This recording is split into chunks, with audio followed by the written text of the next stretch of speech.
Belum sebulan menjabat, Sandiaga Uno sudah berurusan dengan KPK. Jangan sampai ada oknum, demikian dikabarkan dari Bekasi Pikiran Rakyat. Ada apa ini? Menteri Pariwisata dan Ekonomi Kreatif Sandiaga Uno kembali melakukan kunjungan dan kali ini bertemu di gedung KPK. Kedatangan Sandiaga Uno untuk membahas rencana kerjasama antara Kemenparekraf dan KPK dalam pengelolaan dan penggunaan anggaran agar tepat sasaran.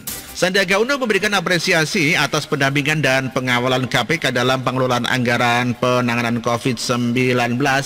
Ia pun turut mengapresiasi pendampingan dalam pemulihan ekonomi nasional di bidang pariwisata dan ekonomi kreatif tahun 2020.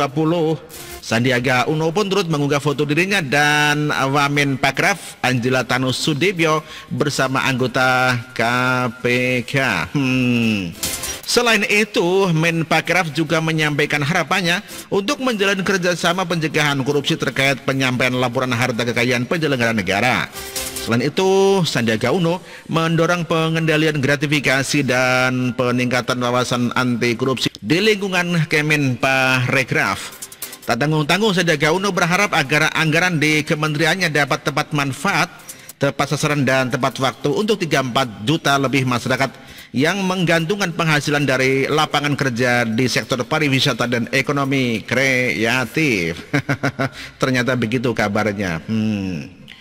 Dan ia pun dengan tegas menyampaikan kepada jajarannya atau pihak-pihak yang terlibat dalam kementeriannya agar tidak menyalahgunakan program yang tengah dijalankan. Jangan sampai ada oknum-oknum yang menyalahgunakan program-program ini, demikian Sandiaga Uno mengatakan. Oleh karena itu kami di Kemenparekraf akan gerak cepat, gerak bersama dan gaspol dalam mengeksekusi program yang membantu masyarakat tentunya dengan tata kelola yang baik dan good governance serta mempertahankan integritas, transparansi, kapabilitas dan awareness lanjutnya. Dalam beberapa waktu terakhir, Sandiaga Uno melakukan berbagai kunjungan baik sebagai menteri, tokoh politik, kepala daerah dan lainnya yang membahas program Kemenparekraf. Iya, keputusan Presiden Joko Widodo menunjuk ex-calon Wapres dalam Pilpres 2019 Sandiaga Uno sebagai Menteri Pariwisata dan Ekonomi Kreatif masih mengundang tanda tanya. Mengapa Sandi, sapaan akrab Sandiaga Uno yang berulang kali mengatakan ingin berada di luar pemerintahan, memutuskan untuk bergabung ke dalam rezim kabinet Joko Widodo? Kepada tim belak-belakan mengabarkan, Sandi membeberkan alasan di balik keputusannya. Menurut dia, tawaran menjadi menteri berulang kali diterima selepas Pilpres lalu, namun Sandi kukuh dengan sikap untuk berada di luar pemerintahan. Pun ketika mantan ketua partai Prabowo Subianto pada awal Desember lalu menyampaikan kembali ada tawaran dari istana untuk masuk kabinet, dia tidak bergeming. Sandi menegaskan dirinya ingin fokus mengembangkan ekonomi kreatif serta usaha mikro kecil dan menengah. Sebelum kampanye ke Pekalongan, Pak Prabowo menyampaikan ada tawaran untuk saya masuk ke pemerintahan. Saya katakan tetap berada di luar saja, demikian katanya. Sebagai gambaran, Sandi ke Pekalongan pada 4 Desember untuk mengkampanyekan pasangan calon Asip Kolbihi dan Sukmawati yang diusung Gerindra bersama PKB dan P3. 3 hari kemudian Sandi kena COVID, terpapar dari istrinya Nur Asia yang sehari sebelumnya dinyatakan positif terjangkit penyakit itu. Selama masa menjalani isolasi mandiri itulah Sandi mengaku terus berkontemplasi, bertadabur, bertafakur, melakukan refleksi diri tentang banyak hal. Dia juga mengisi masa isolasi itu dengan banyak melakukan sholat sunnah, termasuk daripada istikharah agar diberikan yang terbaik dalam meniti kehidupan. Dari 6 kali istikharah yang dilakukan, Sandi merasa mengalami spiritual yang luar biasa. Setelah melakukan istikharah ke-6 kalinya, saya mendapatkan petunjuk yang sama dari pertama hingga ke-6. Pesan ataupun isyarat langit sama, harus bersatu padu menyingkirkan kepentingan kelompok, berani ambil ujian, demikian kata Sandiaga Uno. Seiring dengan itu, selantikan Sandi menjadi kandidat menteri di kabinet Jokowi kembali beredar. Founder daripada OKOC itu cuek karena merasa telah menyampaikan kepada Prabowo kalau lebih tepat di luar pemerintah saja. Pun ketika hasil uji swab pertama dia dinyatakan negatif COVID, Sandi tak curiga dengan ucapan selamat dari Mensesnek Pratikno, Kepala BIN Budi Gunawan, sahabat lamanya Menteri BUMN Erick Thohir dan Menteri PPN Suharso Mono Arfa. Selasa pagi, Prasetyo kembali mengirim pesan via WA, isinya meminta dihadiri ke istana pada pukul 15.30 dengan mengenakan kemeja putih. Sandiaga pun sadar akan diminta menjadi menteri. Kali ini dia tidak lagi menampik, toh begitu dia secara resmi tidak tahu kursi menteri yang akan diberikan kepadanya. Saya baru tahu ya pas diumumkan Pak Presiden, saya diberitahu seputar tugas dan amanah yang lain setelah Bapak Presiden mengumumkan, demikian kata Sandi Uno. Demikian dikabarkan dari cnbcindonesia.com. Terima kasih.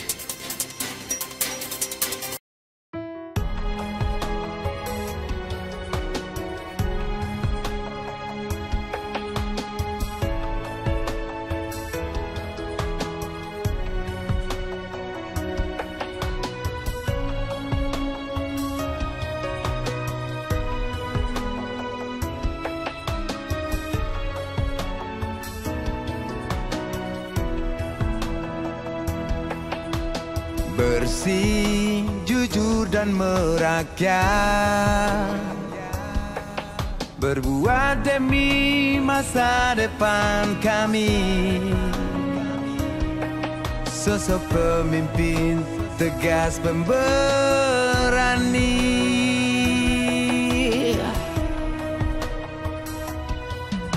Kamu tidak tergantikan,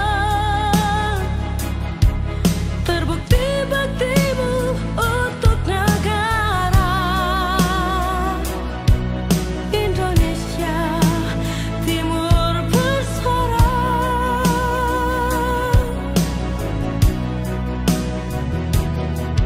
Siang dan malam kau bekerja demi anak bangsa. Jangan menyerah, rakyat mendukungmu. Bekerja nyata dan membangun tanpa kenal lelah. Tetap Jokowi 2 periode.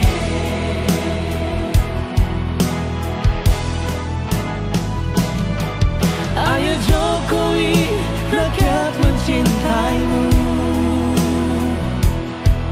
Pilih Jokowi, Indonesia kejar. Ayo Jokowi, rakyat selalu berdoa. Pilih Jokowi, Indonesia jaya.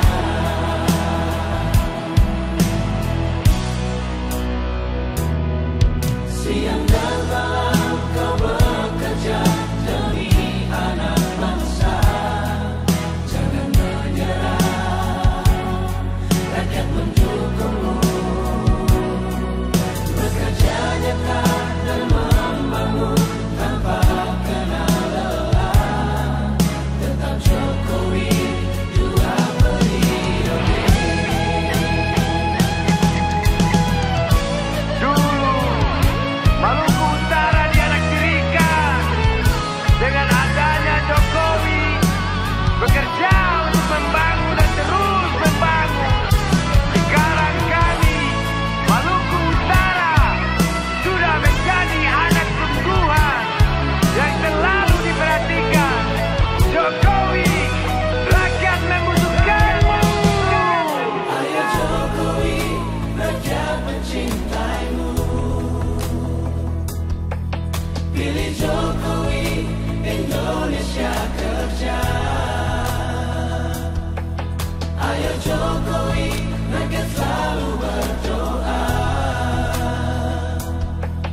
perih.